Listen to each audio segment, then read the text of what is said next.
S'il vous arrive un jour de marcher au sud de la Russie, là où la Volga trace une courbe immense entre les collines pelées et les plaines sans fin, vous pourriez tomber sur une silhouette que rien ne vous prépare à voir. Là, sur une hauteur silencieuse, une femme de pierre brandit une épée vers le ciel. Elle semble hurler ou appeler. Sa bouche est ouverte, ses cheveux balayés par un vent figé dans le béton. Elle mesure plus de 80 mètres de haut, presque aussi grande que la Statue de la Liberté, mais ici, il n'y a pas de torche, pas de couronne. Juste une main tendue, un glaive levé et un regard qui transperce l'horizon. Les habitants du coin l'appellent Rodina Mat, la mère patrie. Elle domine la ville, fière, furieuse, éternelle. Mais pourquoi elle est là? Qui a-t-elle perdu? Qui défend-elle? Pourquoi est-ce qu'elle brandit une épée et pas un drapeau? Pourquoi pas une branche d'olivier ou un livre? La réponse se trouve dans la poussière des plaines, dans les ruines, dans le froid et dans l'histoire que je vais vous raconter.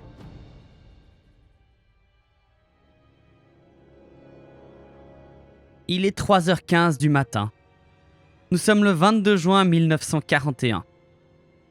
Le ciel est encore noir au-dessus de la frontière entre l'Allemagne nazie et l'Union soviétique. Dans le silence, au cœur des steppes de Biélorussie, dans les marais de Pripyat, dans les forêts épaisses de l'ouest ukrainien, quelque chose vibre. Les oiseaux ne chantent plus, les hommes dorment. Et soudain, un rugissement sourd s'élève. Un grondement venu de l'enfer, le fracas des chenilles, le sifflement des obus, les moteurs des Junkers, le choc des bottes sur le sol.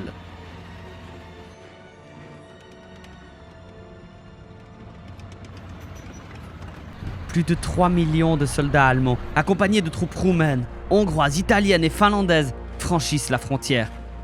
Des milliers de chars, de canons, de camions, d'avions percent les lignes soviétiques. C'est l'opération Barbarossa, la plus grande invasion terrestre de toute l'histoire de l'humanité vient de commencer. L'Union soviétique est prise par surprise. Officiellement, un pacte de non-agression signé 2 ans plus tôt garantissait une paix fragile. Mais dans les coulisses, chacun savait que cette paix n'était qu'un répit. Staline lui-même le savait, il le redoutait. Mais il ne voulait pas y croire. Pas encore.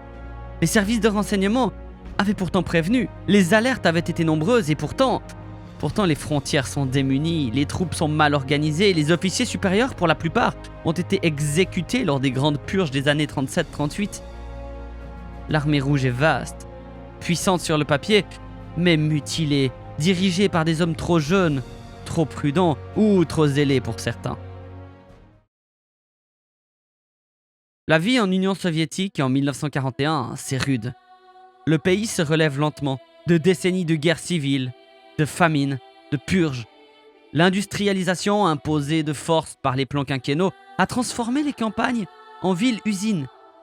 Les paysans en ouvriers, les traditions en slogans. Le peuple est discipliné, encadré et parfois terrorisé, mais il est aussi fier.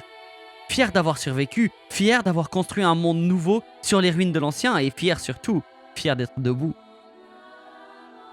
Et ce peuple-là, ce matin du 22 juin, va endurer un assaut direct d'une violence rarement atteinte.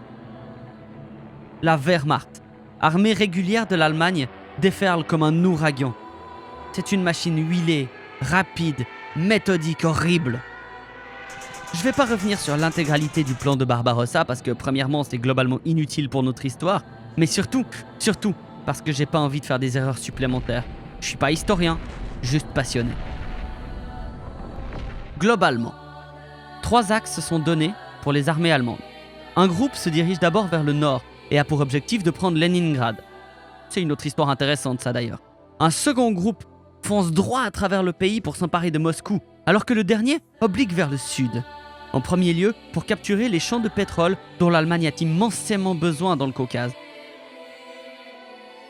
Les panzers foncent alors vers Leningrad, vers Kiev et enfin vers Moscou. Les avions de la Luftwaffe détruisent plus d'1 millier d'avions soviétiques en quelques heures. Les colonnes motorisées avancent de dizaines de kilomètres chaque jour. Les soldats soviétiques sont encerclés par centaines, par milliers, par centaines de milliers. Beaucoup se rendent, d'autres se battent jusqu'au dernier souffle. Mais dans les plans du haut commandement allemand, au-delà de cette blitzkrieg qui écrase tout sur son passage, il existe un point névralgique.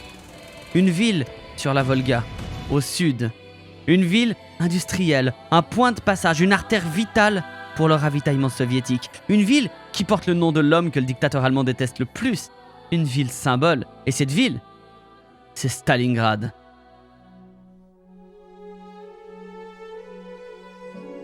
Avant que le ciel ne tombe sur elle, Stalingrad, c'était une ville bruyante, poussiéreuse et profondément vivante. Le matin, la brume remontait doucement de la Volga, s'accrochait aux docks et aux grues, avant de se dissiper sous le soleil qui frappait les façades des usines. Les rues résonnaient du cri des enfants, des moteurs poussifs des camions ZIS, des coups de sifflet des garde-voies. C'était une ville de labeur, de métal, une ville baignée dans l'huile, dans la discipline. Yuri Ivanovitch, par exemple, travaillait à l'usine des tracteurs de Dzerzhinsky. 40 ans, les mains larges comme des pelles, le dos voûté et une voix basse toujours ponctuée d'un rire fatigué. Chaque matin, il quittait son petit appartement à 5h45, avalait un thé brûlant dans la cuisine minuscule où sa femme cousait parfois à la lumière d'une lampe suspendue. Et il marchait jusqu'au complexe industriel qui se découpait à l'est de la ville. L'usine ne fabriquait pas que les tracteurs qu'elle était censée produire depuis peu. On y montait aussi des blindés légers. Officiellement, c'était pour la défense de la patrie, un mot d'ordre qu'on répétait sur les murs, dans les journaux, à la radio. Yuri n'aimait pas trop en parler, il préférait parler du fleuve, des nuits d'été où il allait pêcher à la ligne, ou des matchs de foot que ses fils, sur un terrain vague derrière les silos, faisaient. Stalingrad, c'était aussi les tramways qui grinçaient le long de l'avenue Lénine, les affiches de propagande collées sur les kiosques, les files devant les boulangeries, les bibliothèques pleines de romans soviétiques patriotiques, les champs d'usine en fin de journée. C'étaient les étudiants de l'institut technique, les soldats en permission, les jeunes filles en robe légère l'été, qui riaient sous les arbres des parcs, sans se douter une seule seconde que leur visage allait bientôt disparaître dans le vacarme des bombes. Le soir, peut-être, on dansait parfois dans les jardins publics, un accordéon, quelques bouteilles de kvass, et la fatigue s'effaçait un peu.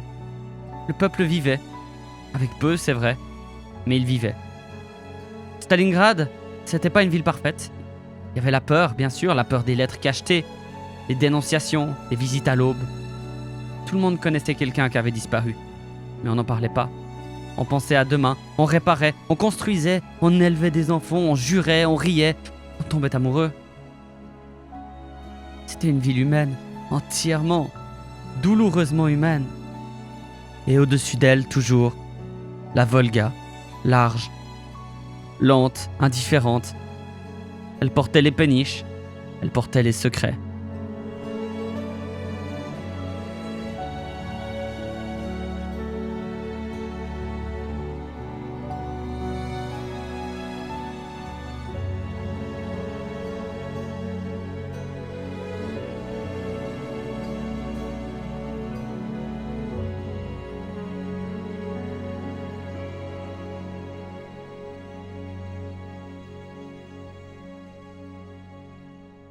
L'été 1942 est torride. Les campagnes russes croulent sous la poussière. La steppe s'étire à l'infini. Et derrière chaque colline, la mort avance. La Wehrmacht est partout. Après les débâcles de 1941, les soviétiques reculent toujours, mais plus lentement. Ils résistent, ils s'accrochent. Et quand ils ne peuvent plus, ils brûlent leurs villages derrière eux. Mais les villes tombent les unes après les autres. Kharkov, Sébastopol, Rostov. Les Allemands foncent vers le Caucase, vers le pétrole. Car là où l'essence coule, la guerre peut continuer. Et puis au cœur des cartes, couvertes de flèches, de lignes de mouvement de troupes, le plan est bouleversé. Oui, le pétrole du Caucase est vital pour l'armée et pour l'Allemagne, mais pourquoi ne pas attaquer un autre objectif en même temps? L'armée rouge est défaite de toute manière. Alors Hitler prend la décision de scinder ses armées pour attaquer le Caucase et son second objectif, Stalingrad.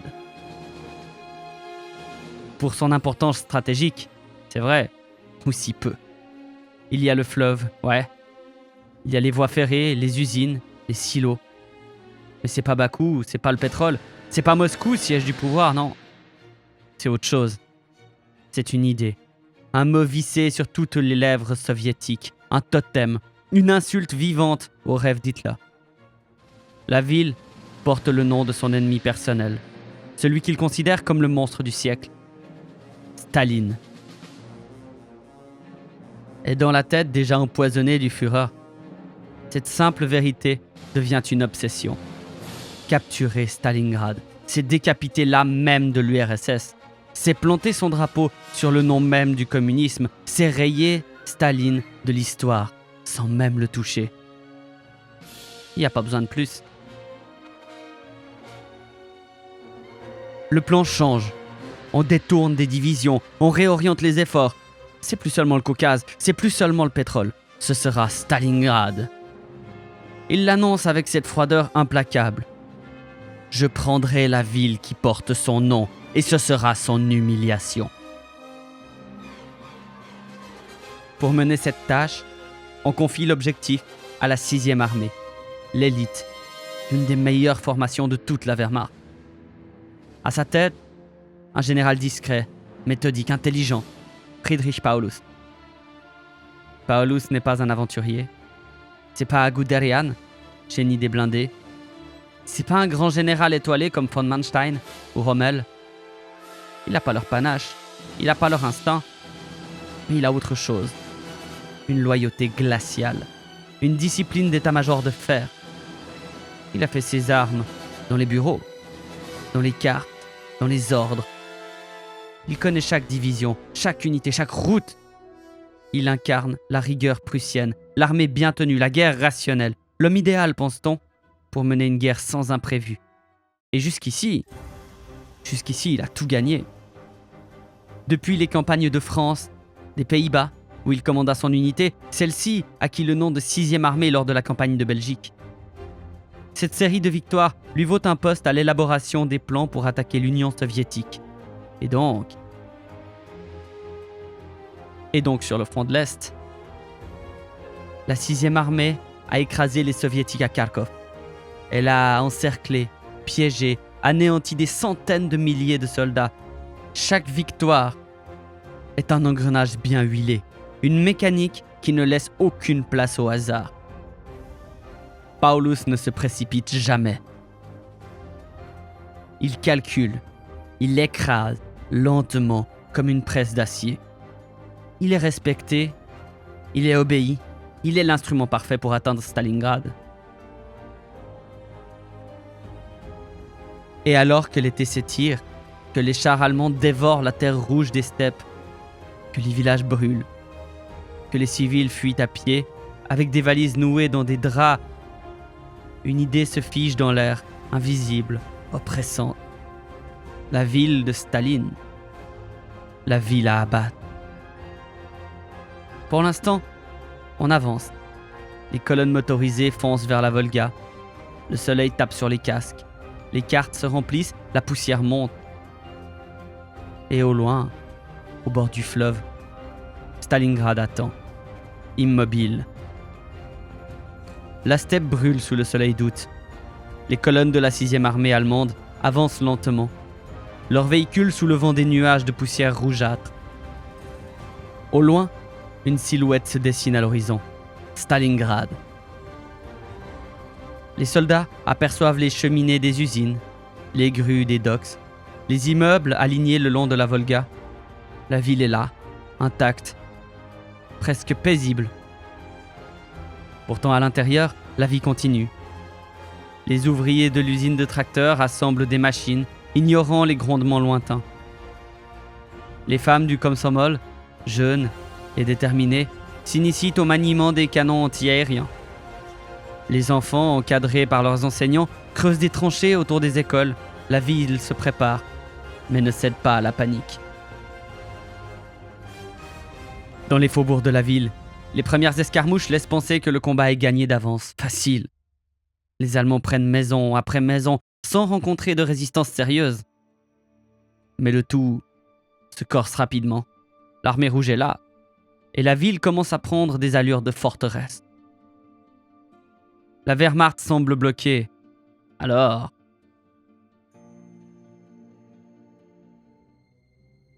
le ciel s'assombrit. Un vrombissement sourd annonce l'arrivée de la Luftwaffe. En quelques heures, plus de 600 avions larguent des milliers de bombes sur Stalingrad. Les incendies se multiplient. Les immeubles s'effondrent, les rues sont jonchées de décombres et en une journée, 80% de la ville est détruite. C'est un massacre horrible, orchestré par Richthofen et la Luftwaffe. Les bombes détruisent des familles aussi bien que des bâtiments, mutilent la ville tout autant que les habitants. Malgré cela, la production ne s'arrête pas. Les ouvriers continuent à assembler des chars T-34, parfois à la main, sans peinture, sans optique de visée. Les civils, hommes, femmes, jeunes et vieux prennent les armes, prêts à défendre chaque rue, chaque maison. La ville, bien que meurtrie, refusera de tomber. Le général Paulus, à la tête de la 6e armée, observe cette résistance avec étonnement, alors qu'août fait place à septembre. Il pensait que la ville céderait rapidement, que les bombardements suffiraient à briser le moral des défenseurs, mais Stalingrad tient bon. Chaque jour, les combats s'intensifient, les pertes augmentent, mais la ville ne fléchit pas. Lorsque les premiers fantassins allemands posent le pied dans Stalingrad, c'est plus une ville, c'est un squelette calciné. Un amoncellement de pierres brisées, de fenêtres explosées, de ferrailles tordues par la chaleur, d'ombres figées dans la cendre. Il n'y a plus de rues, seulement des sillons de gravats. Il n'y a plus de maisons, seulement des façades béantes, comme des visages dont on aurait arraché la mâchoire. Et pourtant, des tirs, partout, des cris, des hurlements, des rafales. Dans les ruines, les soviétiques sont là, ils attendent. Chaque étage d'immeuble est un piège, chaque cave un nid de mort, chaque mur un guet-apens. Les tireurs embusqués surgissent, invisibles, les grenades pleuvent des plafonds, les soldats allemands avancent de quelques mètres, puis reculent. Chaque pièce prise est une victoire, chaque pièce laissée derrière est reprise la nuit suivante. Ils appellent ça le Rattenkrieg, la guerre des rats. C'est plus une bataille, c'est une lutte animale, intime, viscérale. On tue à quelques centimètres à la baïonnette, au couteau, parfois même à la pierre. L'odeur de chair brûlée, de sang croupi hante les narines. Les bottes collent au sol poisseux. Le silence est un mensonge. Derrière chaque silence se cache une balle. Dans les égouts, ça grouille. Les patrouilles rampent dans l'eau noire, glissant, s'égorgeant dans l'obscurité. Parfois, on entend un râle, un cri étouffé, puis plus rien. Les couloirs de l'usine barricade résonnent de pas, de tirs isolés, de cris de rage. Les machines détruites servent d'abri. Les carcasses de T-34 inachevées deviennent des bunkers. Les soldats allemands commencent à comprendre. C'est pas une ville qu'ils combattent, c'est un peuple, c'est une volonté, c'est un mur invisible qu'aucune division ne pourra jamais briser. Ils gagnent du terrain, c'est vrai, mais à quel prix ? Chaque rue conquise coûte des centaines de vies, des milliers. Chaque jour, c'est le même abattoir. Dans leurs lettres, censurées mais pleines de sous-entendus, certains écrivent à leur famille. On ne combat pas des hommes, on combat des ombres. C'est l'enfer ici, j'ai jamais vu ça. Même la terre semble vouloir nous repousser. Un soldat pleure en silence dans un trou d'obus.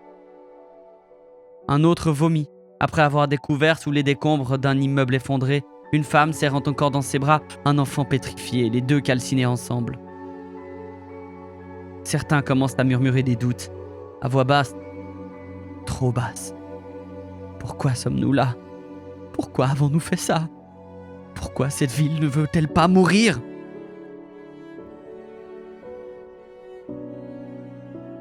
Mais la machine continue. Les ordres sont clairs, avancer, prendre la Volga, anéantir les derniers nids de résistance, nettoyer, contrôler. Les hurlements des mitrailleuses ne cessent jamais. Les obus pleuvent nuit et jour. Les tanks s'engagent dans les rues trop étroites, trop labyrinthiques. Ils explosent au coin d'un bâtiment, frappés par une charge dissimulée dans un four à pain, dans une trappe d'égout. Le moindre mètre carré est contesté. Et pourtant, centimètre par centimètre, la Wehrmacht progresse, lentement, furieusement, aveuglement. La radio de Paulus crépite. La gare centrale est prise. Septembre fait place à octobre. La place rouge de Stalingrad, minuscule, éventrée, méconnaissable, est désormais entre leurs mains. Le Mamayev Kurgan, la colline Mamayev, est disputée chaque jour, chaque nuit reprise, perdue, puis reprise encore. Alors le 14 octobre, Paulus lance ce qui sera la plus grande offensive allemande sur Stalingrad. Plus de 90 chars, des milliers d'hommes, un soutien massif de l'artillerie. L'objectif ? S'emparer de l'usine Barricade. Pendant 48 heures, c'est l'apocalypse.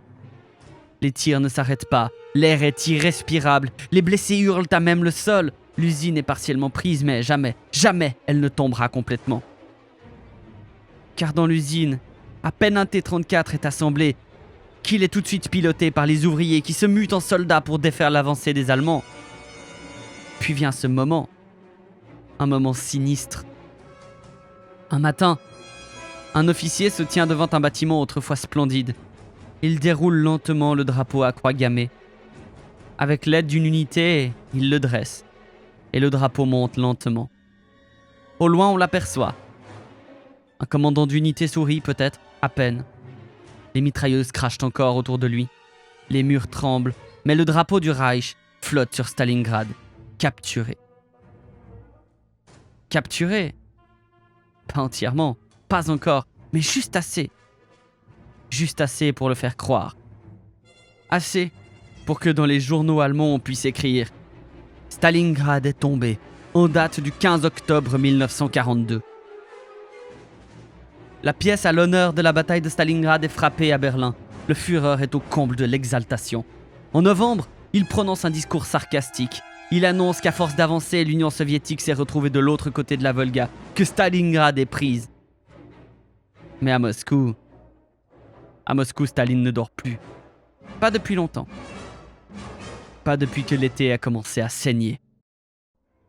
Les rapports arrivent par dizaines. Tous parlent d'un même front qui s'effondre, le Sud. Le front de Voronezh, le Don. Les Allemands foncent vers le Caucase et vers la Volga. Les agents du renseignement confirment ce que les généraux redoutent, l'objectif secondaire, celui qu'on croyait n'être qu'un point sur la carte. C'est bien Stalingrad, son nom, sa ville. Alors Staline se renfrogne. Il fume, en silence. Il ne dit rien, mais ses yeux brûlent. On ne le contredit pas, personne n'ose. Autour de lui, les maréchaux de l'armée rouge savent. C'est pas une bataille ordinaire. Ce sera une ligne rouge, une frontière de sang. Stalingrad ne doit pas tomber. Alors il décide. Il envoie un homme à la ville.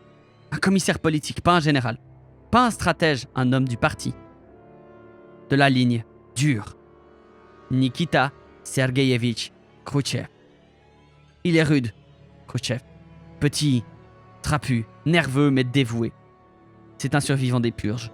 Il a vu les prisons, les aveux forcés, les suicides déguisés. Il sait comment le pouvoir fonctionne et il sait ce que veut Staline. Que la ville tienne, quel qu'en soit le prix. Sur le terrain, un général est déjà présent. Il s'agit de Vassili Chuikov, un homme de grande valeur pour l'URSS. Il a participé à envahir la Pologne en 1939. Il a dirigé une partie de la guerre d'hiver contre la Finlande en 1940, puis a même conseillé la Chine contre l'invasion japonaise et surtout, depuis août, il tient des bastions de résistance dans Stalingrad. Il y a une poche dans le quartier de Runok, au nord, sous le commandement de Goroknov. L'usine Barricade n'est toujours pas tombée car Ludnikov se bat encore. Et le long de la colline Mamayev au sud, le colonel Rudintsev tenait le fort. Chuikov avait son quartier général juste ici, le long de la Volga.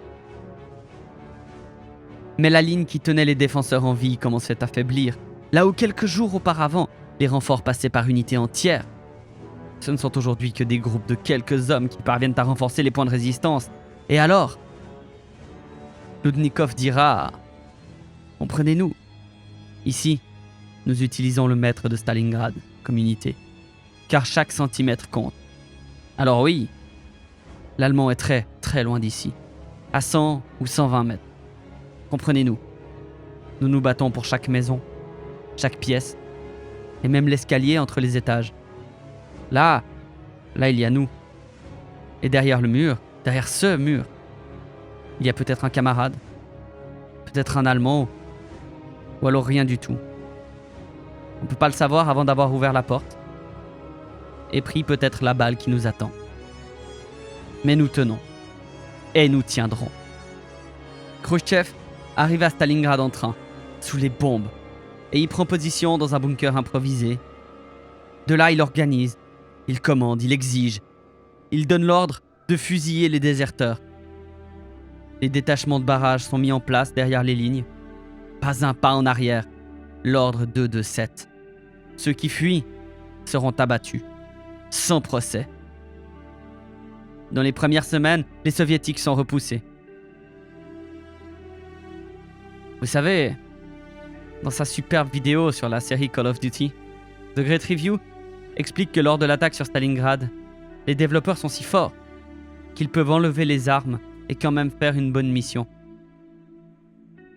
Ils ont fait ça parce que ça s'est réellement passé, pas pour satisfaire un gameplay. Imagine juste, t'as 17 ans, t'es envoyé pour défendre la mère patrie loin de chez toi, avec 3 munitions dans la main, et l'ordre de ramasser le fusil sur ton pote fauché devant toi par une mitrailleuse allemande. T'imagines l'enfer? L'armée rouge se bat férocement, mais les Allemands sont mieux équipés, mieux organisés. Les régiments soviétiques sont décimés, les renforts mal acheminés, l'aviation allemande écrase tout ce qui bouge. Les chars manquent, les hommes sont fatigués, on envoie des gamins de 17 ans, des conscrits venus de Sibérie, parfois sans armes. Tu ramasseras celle du camarade devant toi quand il tombera, et il tombe. La Volga devient une frontière, un fleuve rouge. À l'ouest, les ruines et les Allemands. À l'est, les renforts et l'espoir. Entre les deux, un passage à découvert, une ligne de vie. Chaque barge, chaque navire, chaque radeau qui tente la traversée est une cible. Les obus tombent comme la pluie. On dit que l'eau du fleuve est devenue épaisse, qu'elle sent la poudre, le gasoil et la chair. Mais malgré tout, on traverse. Les renforts arrivent. Les hommes débarquent dans les flammes, souvent en rampant. On leur donne une arme, un nom de rue et un ordre. Tenir. Alors un jeune commandant de peloton écrit « Nous ne sommes plus des soldats. Nous sommes les murs. Nous sommes les pierres. Nous sommes la ville. » Et Staline, loin de là, serre les poings. Il ne parle presque plus. Il écoute. Il fume. Il envoie d'autres messages, d'autres noms, d'autres renforts. Il sait que Khrouchtchev obéira.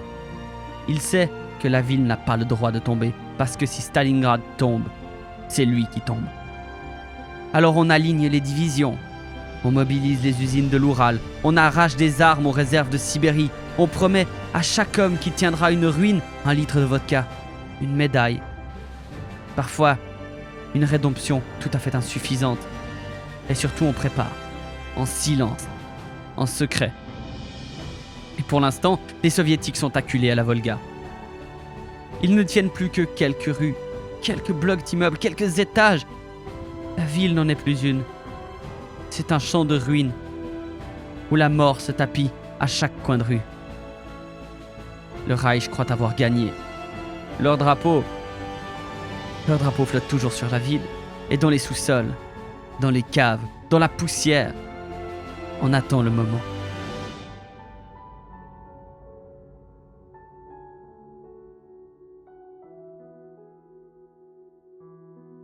Les pertes allemandes sont terrifiantes, mais largement plus faibles que celles des soviétiques.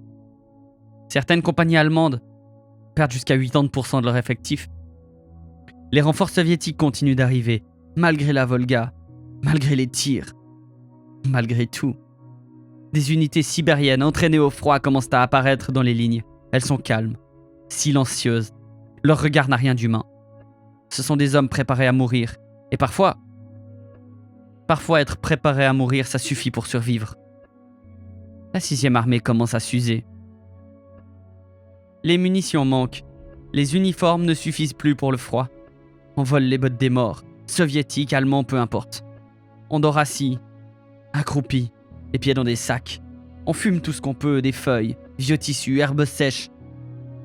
Les lettres des soldats parlent de faim, d'épuisement, de résignation. Mais pas d'abandon, jamais, jamais d'abandon. Les Allemands contrôlent environ 90% de la ville, mais ils n'ont pas franchi la Volga. Et les Soviétiques, eux, les Soviétiques tiennent toujours.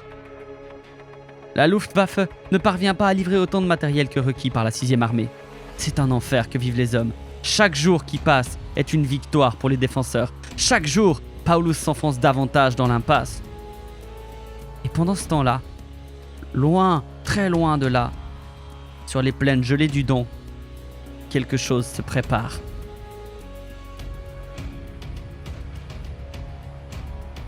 En novembre 1942, dans les ruines de Stalingrad, les combats continuent. Ils ne s'arrêtent jamais vraiment. Plus de 70 jours de combats urbains ininterrompus, jour comme nuit.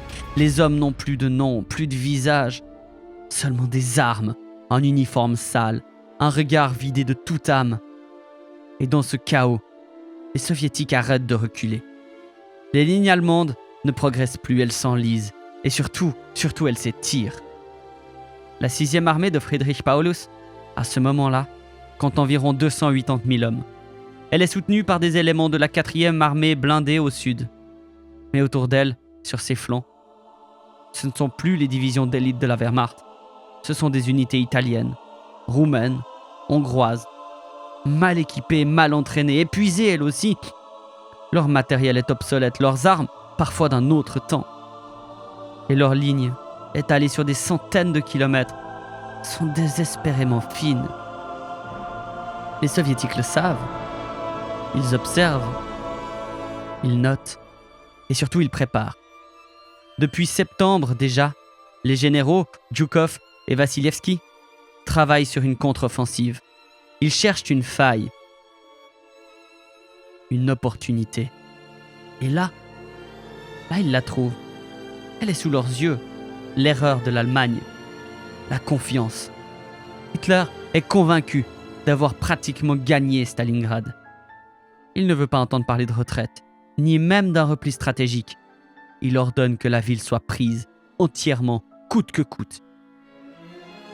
Mais Staline, cette fois, a laissé faire ses généraux. Alors il nomme l'opération Uranus.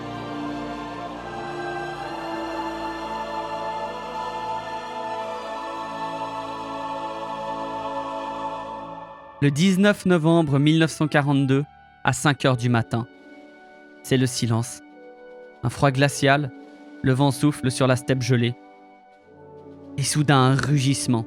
7000 canons soviétiques hurlent en même temps du cri des Katyusha, des énormes obusiers ML-20, des canons ZIS. Le sol se soulève, l'air brûle, les positions roumaines au nord de Stalingrad, près de la rivière Tchir, sont pulvérisées. L'artillerie ne s'arrête pas pendant plus d'1 heure. Puis l'infanterie déboule. Des dizaines de divisions venues du Kazakhstan, de Sibérie, de l'Oural. 120 000 hommes, 800 chars, 1 millier d'avions. Et ce n'est que l'armée du Nord. Les Roumains sont balayés. Les Allemands du flanc gauche sont pris de panique.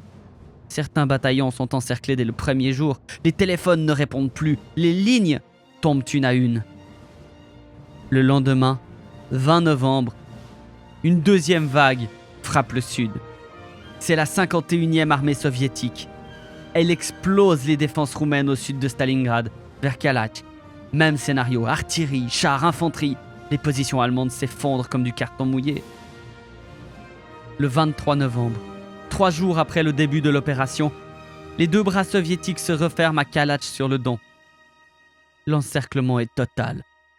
La 6e armée est alors prise au piège. À l'intérieur, 300 000 hommes, allemands, mais aussi italiens, hongrois, croates.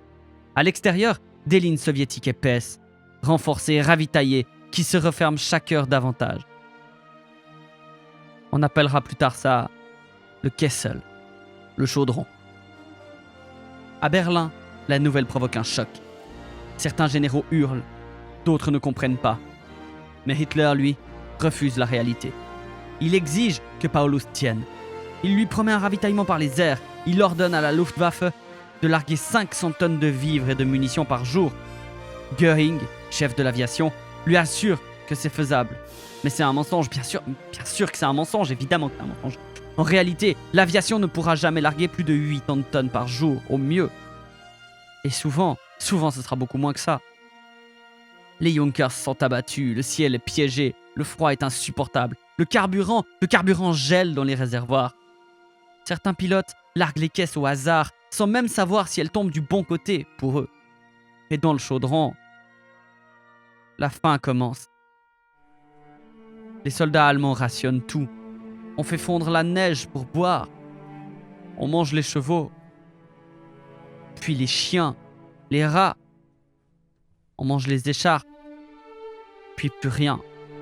La 6e armée est encerclée. Mais Friedrich Paulus, fidèle au Führer, n'ordonne pas la percée.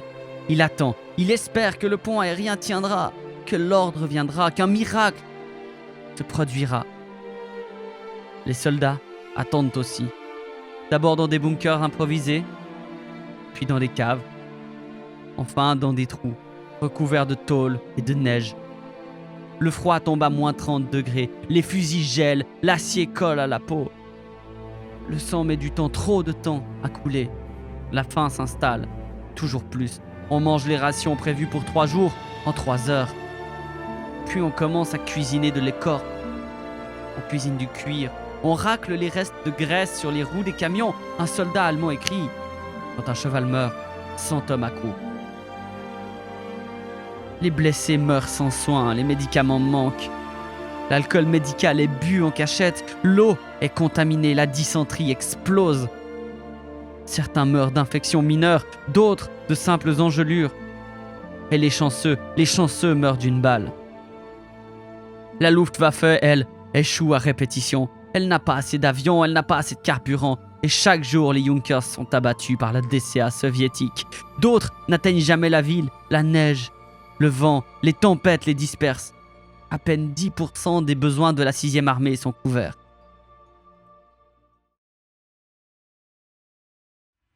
Mais un espoir naît le 12 décembre. L'opération Wintergewitter, la tentative de sauvetage, menée par le maréchal von Manstein, l'un des meilleurs généraux allemands. Il lance une offensive sur Stalingrad depuis Kotelnikovo, avec des éléments de la 4e armée blindée. Il avance, il progresse. Il arrive à moins de 50 km du chaudron. Mais Paulus ne bouge pas. Il demande la permission express à Hitler pour briser l'encerclement, pour foncer vers von Manstein. Hitler répond pas un pas en arrière. Car, pense-t-il, si la 6e armée sort de Stalingrad, jamais elle n'y remettra les pieds. Et Paulus, contre toute attente, Paulus obéit. Alors Manstein échoue. Il échoue à effectuer la jonction avec Paulus. Il bat en retraite. L'hiver le fige. L'armée soviétique le repousse. Et l'espoir s'éteint. De champ de bataille désespéré, Stalingrad devient une tombe. Et dans cette tombe, avec le mois de décembre, une lettre miraculeuse parvient à passer. Front de l'Est, 24 décembre 1942. Ma très chère bien-aimée, j'ai reçu 4 lettres de toi ce matin, en ce réveillon de Noël, et je te remercie du fond du cœur, car il s'agissait de celles du 16 novembre, du 18 et du 19, ainsi qu'une venue de la maison. C'est le tout premier courrier que nous recevons depuis une éternité. Alors tu imagines combien cela m'a touché. Nous avons à nouveau la possibilité d'écrire, mais rien ne dit que nos lettres arriveront jusqu'à vous. Comme j'aurais aimé passer Noël auprès de vous, mes êtres chers. Mais le destin s'est montré trop cruel. 2 jours avant ma permission, les combats ont éclaté ici, et tout est tombé à l'eau. Voilà maintenant plus de 4 semaines que nous sommes pris ici, et il n'y a plus aucun espoir. Les rations ont diminué, juste assez pour ne pas mourir de faim. Les avions, les Junkers, ne peuvent même plus nous livrer les colis. Il y a des choses bien plus urgentes à transporter et ils n'y arrivent même pas. Je ne baisse pas la tête facilement, mais là, je suis à bout, je n'en peux plus. On ne sait toujours pas si on pourra rentrer, mais une chose est certaine, plutôt une balle dans la tête par moi-même que tout ce qui nous attend ici. Je ne suis pas autorisé à t'écrire plus longuement, c'est interdit. Mais tu devras te contenter de ces quelques lignes. J'ai été blessé une 4e fois, rien de grave heureusement. J'en suis presque heureux. Je tiens un poste extrêmement difficile, coureur. Mais mes ordres, je les exécuterai jusqu'au bout. Si jamais il devait m'arriver quelque chose, ma mère te préviendra. Nous gardons encore un peu d'espoir, mais il s'amenuise chaque jour. J'ai déjà été rudement éprouvé par le sort et maintenant, il s'acharne encore plus. Mais je ne suis pas seul. Nous sommes tous dans cet enfer. Que Dieu nous aide à revoir un jour notre patrie. Pour le reste, je suis encore en relative bonne santé et j'espère qu'il en est de même pour toi. Avec cette lettre, j'ai répondu à tes 3 précédentes. Je n'ai pas d'autre moyen. Embrasse Mitzi et Hansel pour moi. Dis-lui ce que je t'ai écrit. Il comprendra. Je vais m'arrêter ici, je vais essayer de dormir. Sinon j'aurai encore plus faim que maintenant. Je t'embrasse tendrement. Ton Erich t'aime.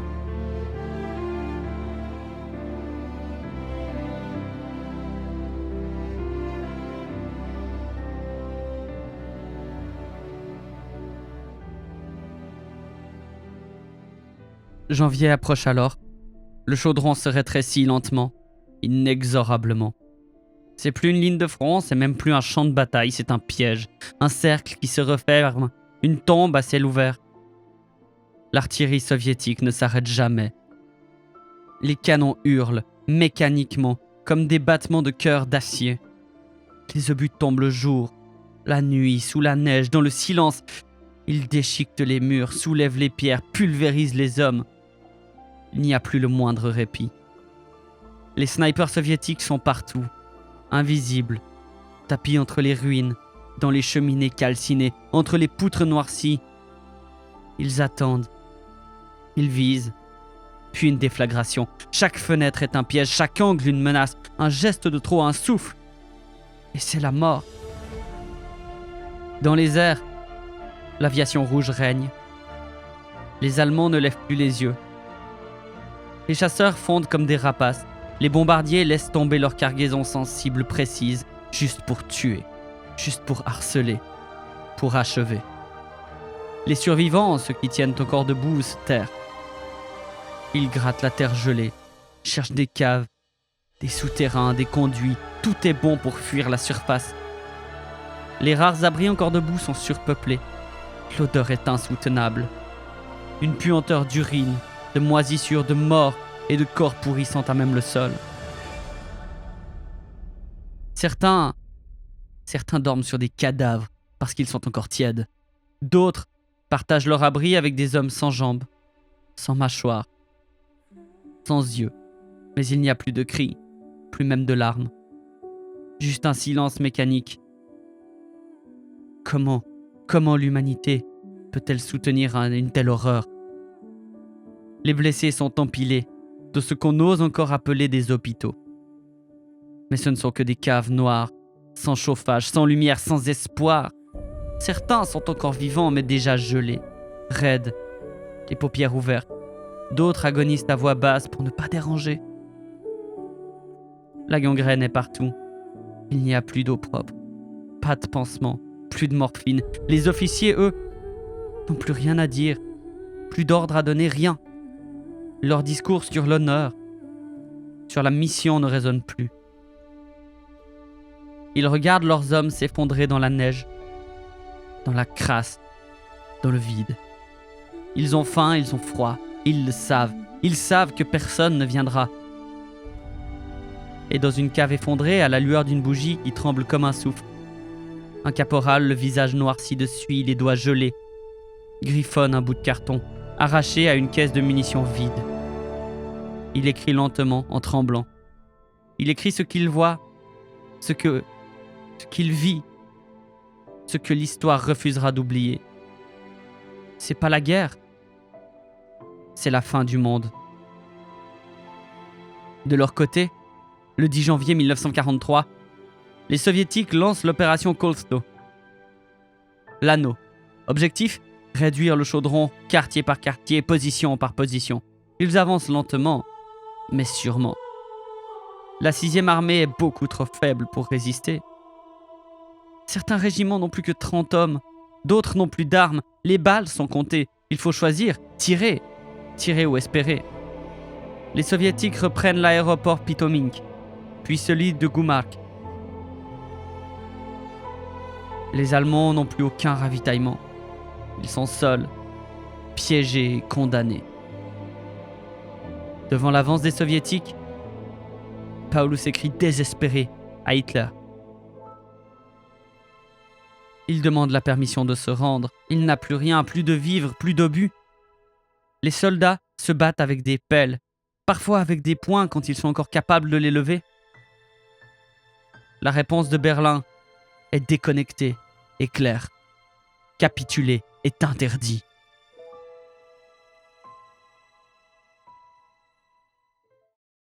Une semaine. Paulus et la 6e armée tiennent une semaine dans ces conditions horribles. Stalingrad est devenu un cimetière allemand à des centaines, des milliers de kilomètres de leur pays.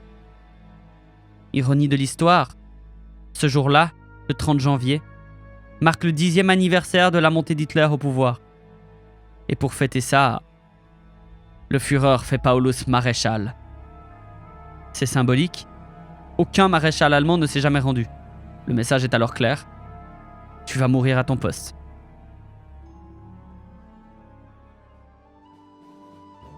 Friedrich Paulus, affamé, amaigri, dans un poste de commandement souterrain, dans une cave de Stalingrad, se rend. Il ne se suicide pas. Il ne se bat pas jusqu'au dernier homme, il choisit de vivre. Et ce jour-là, l'Allemagne perd bien plus qu'une armée. Elle perd sa réputation d'invincibilité et l'armée rouge est victorieuse. Glorieuse malgré les pertes. Voilà pourquoi. Voilà pourquoi si un jour vous vous promenez à Volgograd, au bord de la Volga, vous verrez cette silhouette irréelle se dresser contre le ciel. La statue de la mère patrie, le bras levé, l'épée tendue, le regard furieux. Une mère, une guerrière, une promesse. Elle commémore pas une victoire. Elle pleure une blessure qui s'est jamais refermée. Car ici, à Stalingrad, l'humanité a connu sa propre abîme. Des hommes ont tenu contre toute logique dans la boue, la cendre, la glace, le sang. Des ouvriers, des femmes, des paysans et des soldats ont défendu pierre après pierre. Une ville déjà détruite. Ils ont tenu par orgueil, par peur, par haine, par amour, ou simplement parce qu'on leur disait de ne pas reculer.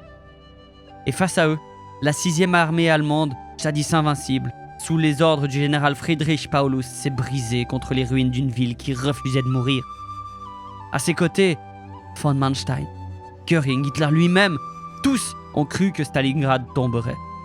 Tous ont vu l'hiver, la faim et la résistance russe les ensevelir. Et ceux qui n'avaient plus rien se sont battus avec tout. Près de 2 millions d'hommes sont tombés ici.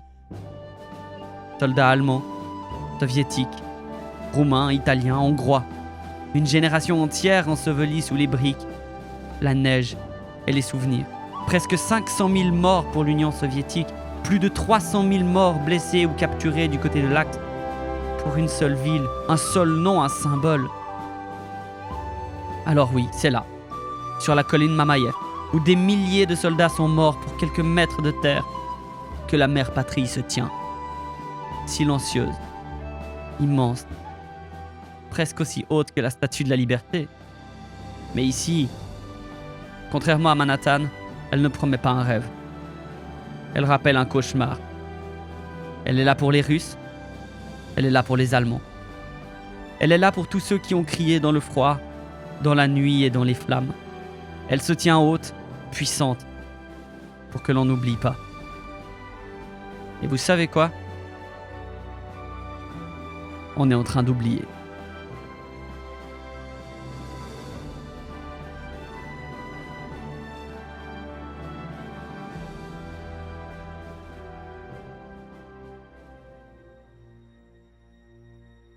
Merci d'avoir suivi. Je lance tout juste cette nouvelle chaîne et on n'y parlera clairement pas de queue de guerre.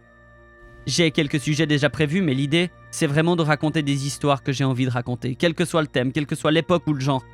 On va sauter du sport à la guerre, du jeu vidéo à des catastrophes. Mais je vous promettrai pas un rythme régulier. J'ai ma chaîne principale pour ça, Mémoire de la Terre du Milieu. Merci d'avoir suivi cette histoire déchirante encore une fois. Et laissons ici une pensée aux défunts de Stalingrad et de la Deuxième Guerre mondiale, quel que soit leur camp. Pour qu'on n'oublie jamais l'histoire. Merci.